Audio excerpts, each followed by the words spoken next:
importancia de la obediencia 2. Vamos a leer Éxodo 15:26. Y digo, si oyeres atentamente la voz de Jehová tu Dios, e hicieres lo recto delante de sus ojos, y dieses oído a sus mandamientos, y guardares todos sus estatutos, ninguna enfermedad de la que envié a los egipcios te enviaré a ti, porque yo soy Jehová tu sanador. Bueno, no les voy a hablar de salud hoy, porque a veces utilizamos este texto para hablar de salud, pero no. Es de la obediencia. Cronológicamente, Éxodo 15, ¿cierto? Aparece este texto bíblico. La vez pasada hablamos del capítulo 39 y 40, de que Dios, todo lo que le mostró a Moisés, Él lo hizo. Entonces, ya Él tenía eso en su mente, porque ya lo había escrito acá en el capítulo 15. Y de ahí en adelante Moisés se agarró de esa promesa de tal manera que ya vimos cómo él ejecutó todo el proyecto que Dios le dijo, esa maqueta que él vio, que Dios le mostró, y que él iba haciendo todo lo que Dios dijera. Entonces, hermano, la importancia de la obediencia. Moisés se agarró de esto, creyó en Dios, creyó lo que Dios le dijo, y él empezó a ejecutar esto. Entonces la pregunta que nos hacemos en esta mañana es, ¿cómo hizo Moisés para amar a Dios y obedecerlo y hacer lo que Él manda? Sería que Moisés no tenía compromiso. Sería que Moisés no tenía esposa, no tenía hijo, que se dedicó tanto a amar y obedecer a Dios, que tal vez nosotros hoy tenemos tantas excusas para no hacerlo, por los compromisos. Pero Moisés tenía todo lo que tenemos nosotros hoy, ¿sí o no? Así es. Así es. Moisés era un hombre casado, tenía a su esposa, tenía a sus hijos. Entonces, ¿quién mantenía ese hogar? Cuando él se dedicaba tiempo completo a obedecer a Dios. Es una reflexión, es una pregunta. Le dije que no les iba a hablar de salud, sino de la obediencia. Cómo Moisés dedicó su vida al servicio de Dios. Ahora vamos a Deuteronomio 34. Deuteronomio 34, 5 al 7. Y murió allí Moisés, siervo de Jehová, en la tierra de Moab, conforme al dicho de Jehová. Y lo enterró en el valle, en la tierra de Moab, enfrente de Bet-peor, y ninguno conoce el lugar de su sepultura hasta hoy. Era Moisés de edad de 120 años cuando murió. Sus ojos nunca se oscurecieron, ni perdió su vigor. Hermano Smith, ¿de qué murió Moisés? ¿De qué enfermedad? ¿Un infarto? ¿La azúcar? ¿De qué uno acostumbra a decir de buena vejez. Bueno, hermano, Moisés no se enfermó. Aquí dice, sus ojos nunca se oscurecieron, ni perdió su vigor. Uno cuando se enferma, hermano, no pierde su vigor, pierde el deseo de caminar, pierde el deseo de hablar. Quiere decir que Moisés realmente cumplió lo que dice Génesis 15:26. Ninguna enfermedad de la que envió a los egipcios te la enviaré a ti, porque yo soy Jehová tu sanador. Si yo encuentro este texto aquí que Moisés tenía 120 años, y Moisés era un joven de 30, de 40 años, y nunca perdió su vigor, o sea, sus fuerzas naturales, su cuerpo estaba fortalecido. Entonces podemos decir realmente que Moisés era un hombre sano. Su alimentación era maravillosa, y que murió porque Dios le dijo, bueno, Moisés, ya está bueno, así como vas tú, ¿a dónde vas a llegar?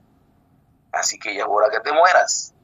Y bueno, imagínense que se murió y el mismo Dios lo enterró. Ese es amor a Dios. Ese es amar a Dios, guardar sus mandamientos, obedecerlo, cuidarse de la alimentación, Y aquí entonces tenemos este ejemplo. Ahora vamos al libro de Marcos, Marcos 9, 2 al 4. 6 días después, Jesús tomó a Pedro, a Jacobo y a Juan y los llevó aparte solos a un monte alto y se transfiguró delante de ellos. Y sus vestidos se volvieron resplandecientes, muy blancos como la nieve, tanto que ningún lavador en la tierra los puede hacer tan blancos. Y desapareció Elías con Moisés, que estaban con Jesús. Amén. Agarré Marco porque también Mateo lo dice, pero me gusta Marco por el versículo, creo que es el 3. Y sus vestidos se volvieron resplandecientes, muy blancos, como la nieve, tanto que ningún lavador de la tierra lo puede hacer tan blanco. Mateo no me dice esto. Hermanos, la ironía de la vida, ¿no? Oye, Jesús es Dios, creador de los cielos y la tierra, porque así dice la Biblia, que Jesús fue el que creó todo. Ahora Jesús, siendo el Hijo de Dios, no podía hablar con Moisés ni con Elías. Vean, así en la condición que él estaba no podía.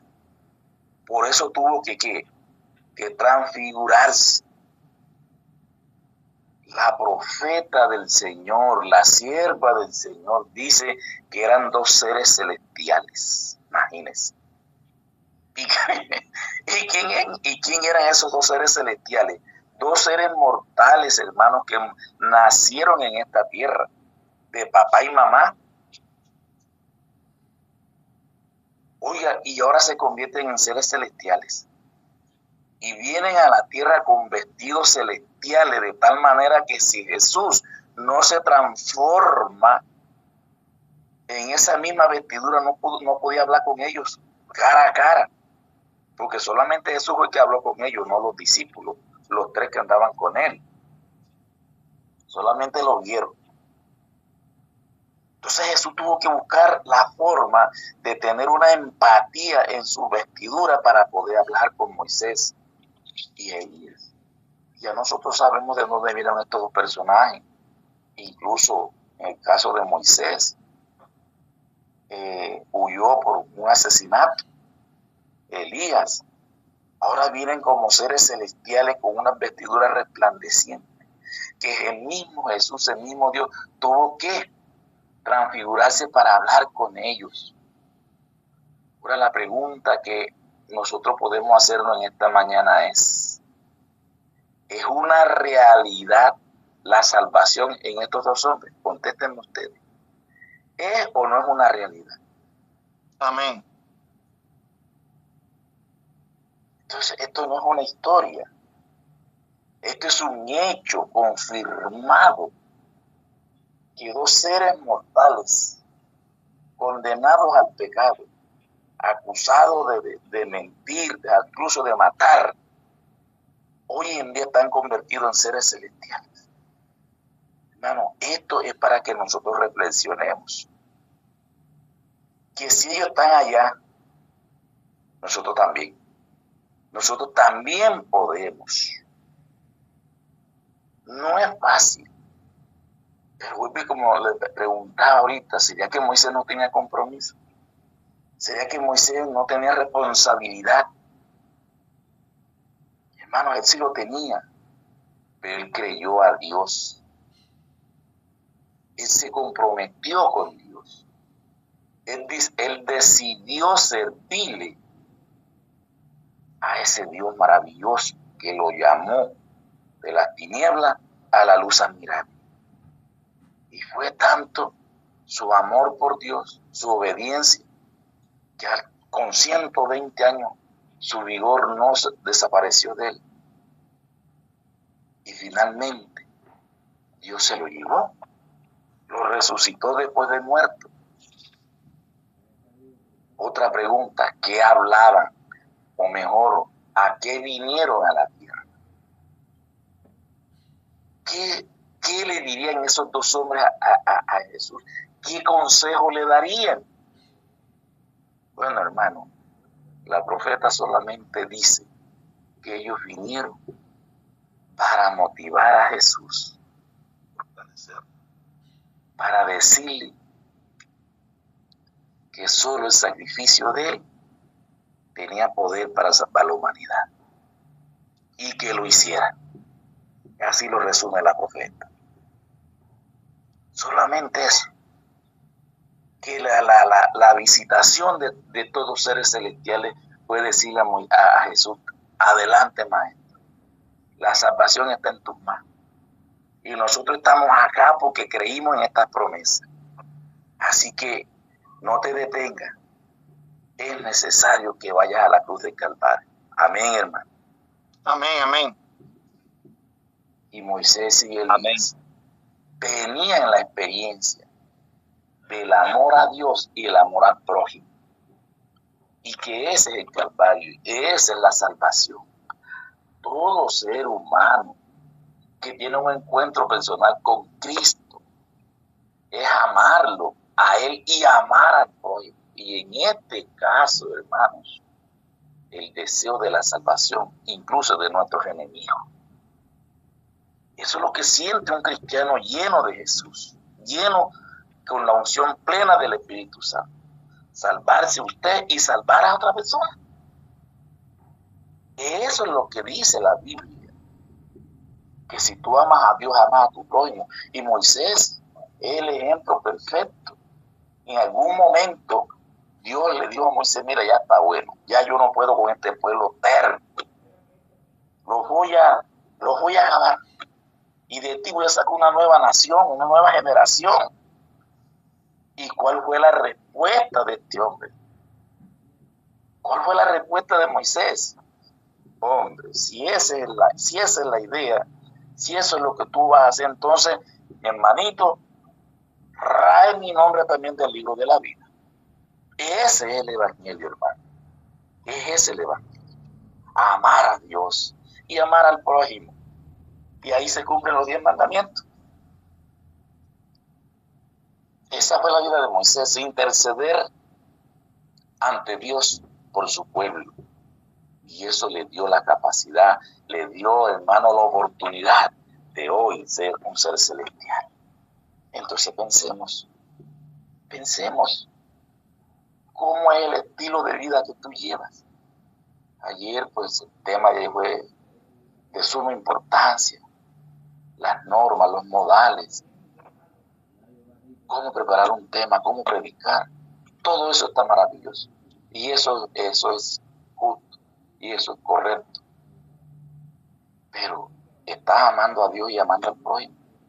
Estás sacando tu tiempo de tu trabajo, de tu familia, y ir con la Biblia, con una literatura, con el estudio de la fe de Jesús, a decirle a otra persona que Cristo viene por segunda vez, que lo que estamos viendo es el cumplimiento de la profecía. Lo estás haciendo. Entonces, pregunta de cuál es el tiempo, cuáles son los mediodías que estás haciendo. Porque yo estoy viendo un ejemplo perfecto de lo que hizo Jesús en esta tierra, vino a morir por nosotros. Y lo que hizo Elías, lo que hizo Moisés, ellos lo vivieron aquí en la tierra. Lo vivieron. Y entonces lo que ellos vivieron fue lo que le dieron hacia Jesús: oye, ven acá, ¿cómo así?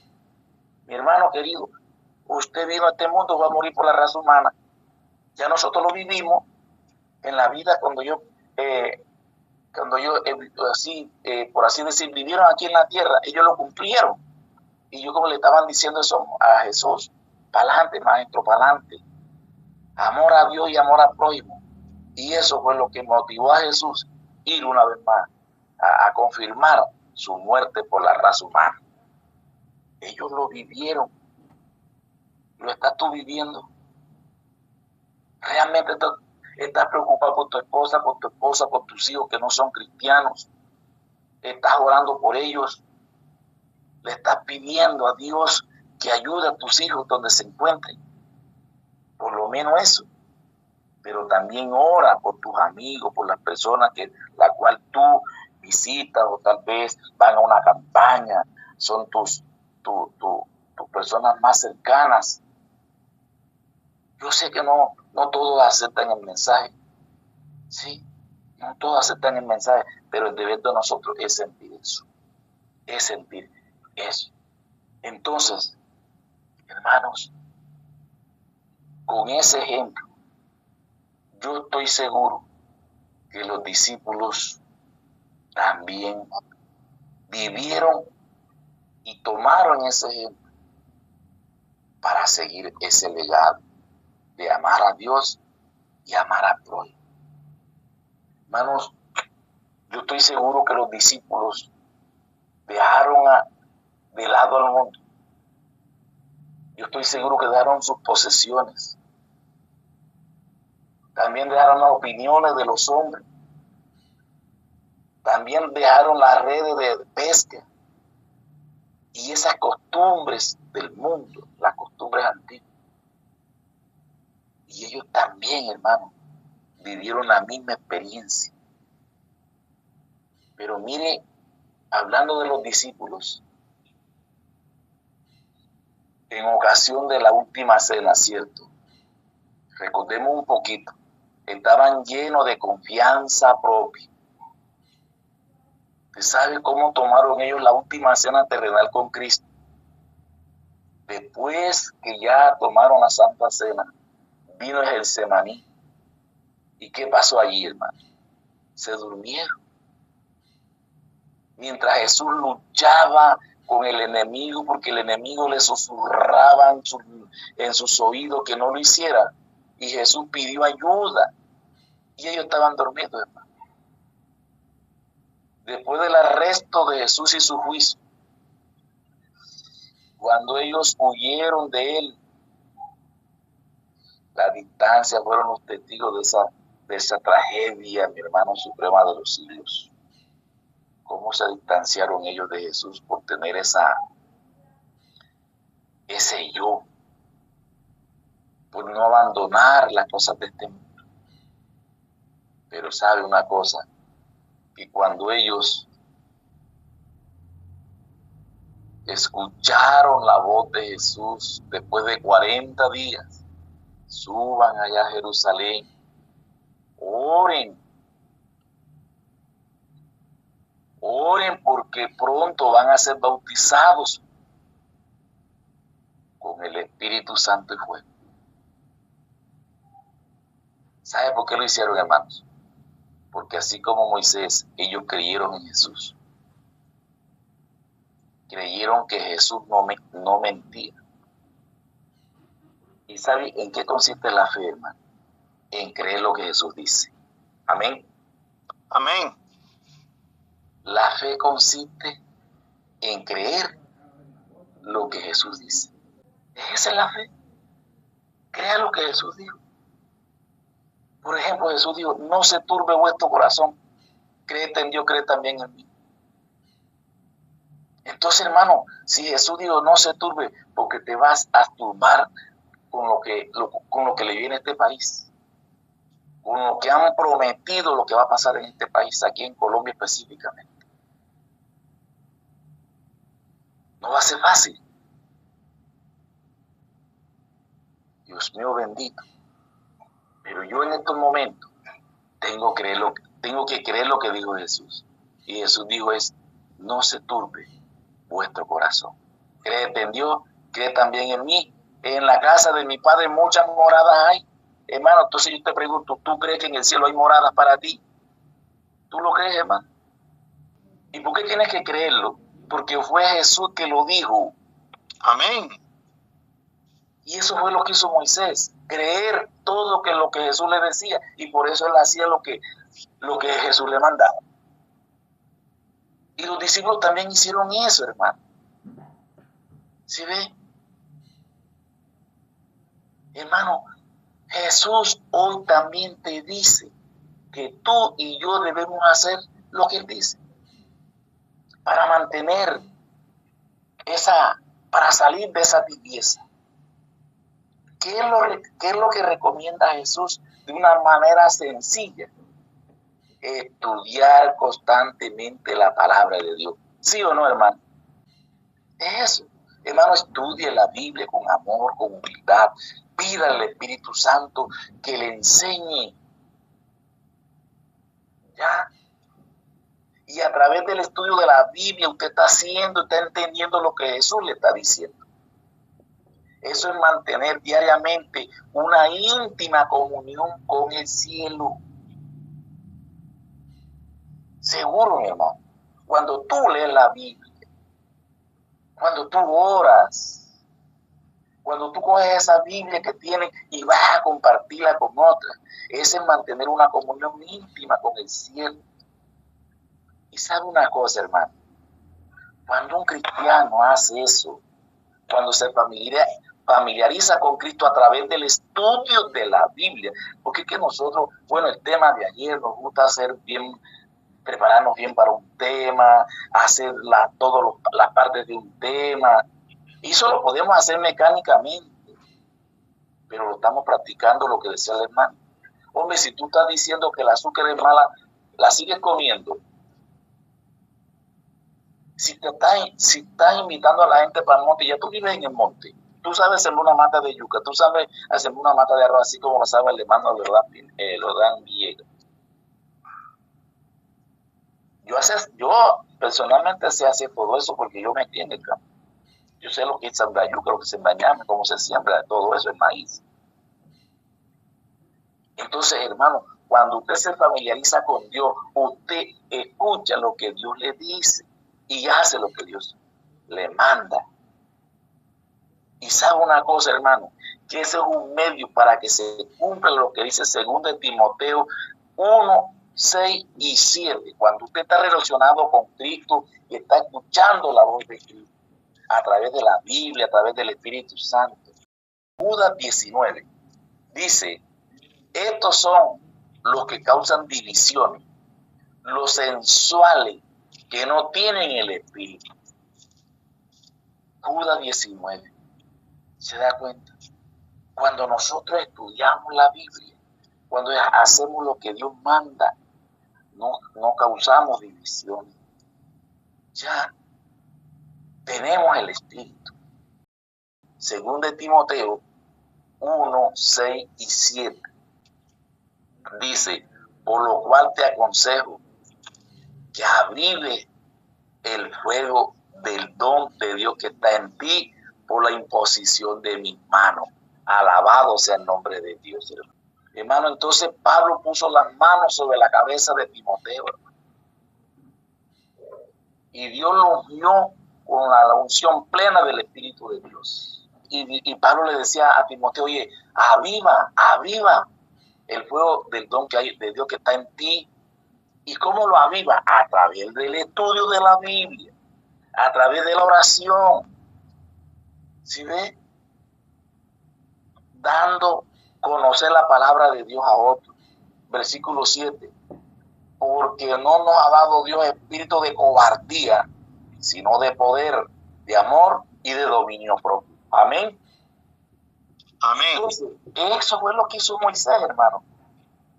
Eso fue lo que hicieron los discípulos. ¿Sí ve? Entonces, cuando yo vivo esa vida, hermano, nosotros rechazamos la impureza inmediatamente. Rechazamos la impureza.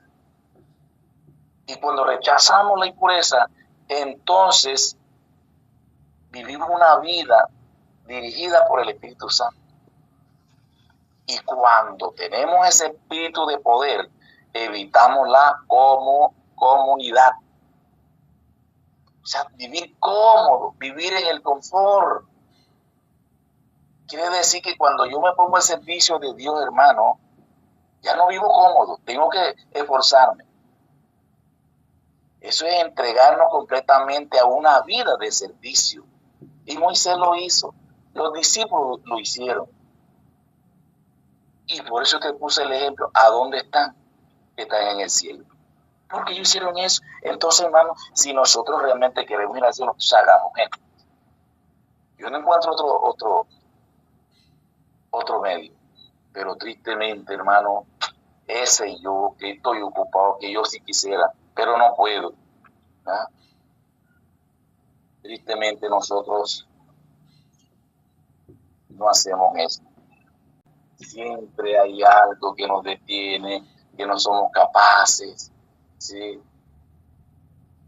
Pero también el yo, el deseo de sobresalir sobre los demás, y eso trae consecuencias, hermano.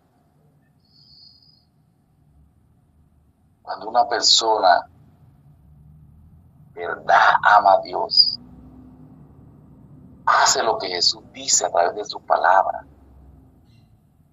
es una persona resistente, es una persona que vive la resiliencia. Mire lo que dice Hechos 7:57. Hechos 7:57. Entonces ellos, dando grande voz, se taparon los oídos y arremitieron a una contra él. O sea, ¿contra quién? Contra Esteban. Sí. Hermano, ahora yo le pregunto, ¿resistió Esteban esto? Dígame, ¿lo resistió o no lo resistió? Esto tiene que ver fundamentalmente con la obra regenerativa del Espíritu de Dios en la vida de Esteban. ¿Sí o no, mi hermano? Amén. Entonces, esa palabra es clave, resistencia. Y eso solamente lo da el Espíritu Santo pleno en nuestras vidas. Cuando leemos la Biblia, cuando oramos, cuando compartimos el plan de salvación con otros. Eso es lo que estamos compartiendo en esta mañana. Aquí hay otra palabra que es importante. Se llama contristación. Contristación. Y lo encontramos en Efesios 4:30. Dice, no contristéis al Espíritu Santo de Dios, con el cual fuiste sellado para el día de la redención. Amén. Esto tiene que ver indudablemente con su morada interior. Pablo nos está diciendo que el Espíritu Santo debe morar íntimamente, internamente. Y cuando el Espíritu Santo, hermano, esté morando internamente, no debemos entristecer. Y cuando se entristece, cuando llevamos una vida cómoda, cuando no queremos ponernos al servicio completamente de Dios, cuando no leemos la Biblia, cuando no oramos, cuando no le servimos al prójimo, eso es lo que hace que el Espíritu Santo se quede, hermano, se entristezca. Y en Primera de Tesalonicenses 5:19, no apaguéis al Espíritu. Esa es la tercera palabra. No apaguéis al Espíritu. La primera es la resistencia, la segunda es la contristación y la tercera es no apagar el Espíritu.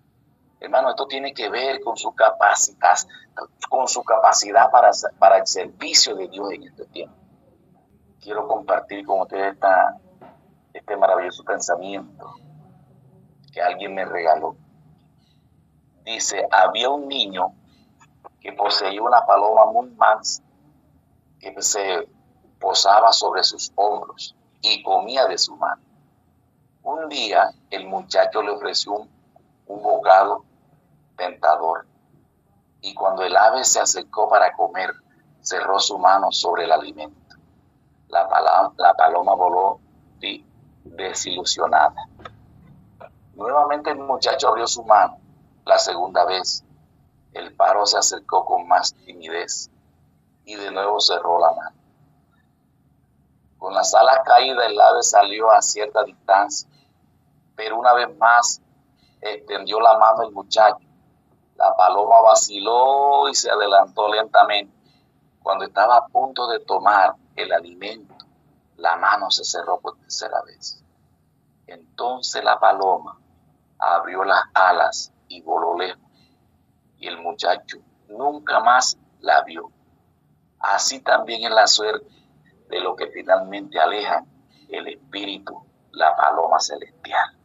Qué peligroso, hermano, es estar sacando achaques. Es que no puedo, es que la circunstancia, es que los hijos, es que la esposa. Entonces, investigue la vida de Moisés más a fondo. Investigue la vida de Elías. Ellos están en el cielo, hermano. Ellos están en el cielo. Bueno, termino con este pensamiento de Elena de White, que está en una revista de 1888. Presten atención, es una declaración sorprendente. Después que Dios ha mostrado a los individuos sus pecados y les ha dado gracia para vencer, y su espíritu ha estado luchando con ellos por mucho tiempo, no habrá un milagro para prevenir los resultados seguros de la acción de resistir a ese espíritu y persistir en una conducta equivocada.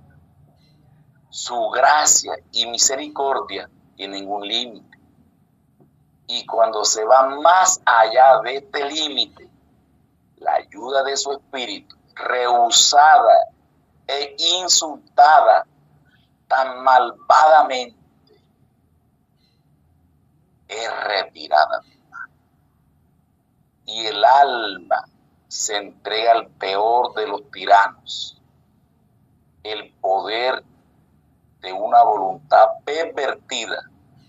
Si estamos relacionados íntimamente con cosas sagradas, sin embargo, no nos damos cuenta de su importancia, el corazón se endurecerá tanto que el llamado más ferviente no lo moverá a la contrición.